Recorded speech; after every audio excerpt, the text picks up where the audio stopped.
Good afternoon, family. My name is Joanna Garzon, and I want to present to you my project and dream come true. Joy after a great effort, and what better way than to share this joy with you, my family. You have always been my great drive and support to continue to do better.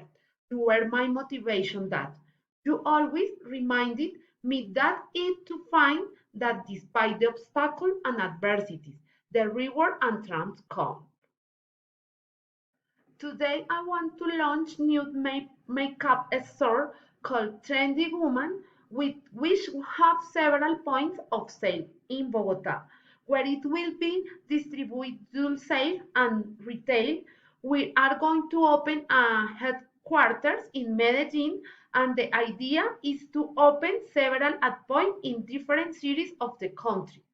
And because I cannot reach a good export point, I will handle accessories and beauty products for all women.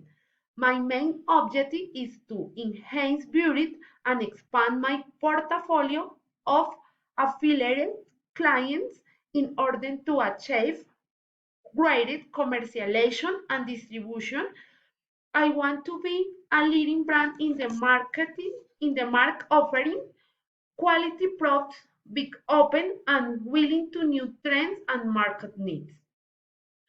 You can find a wide variety of products because the most important thing is that they always feel beautiful for, and the secret of beauty is to be yourself. I am very happy to share this great news with all you. Welcome.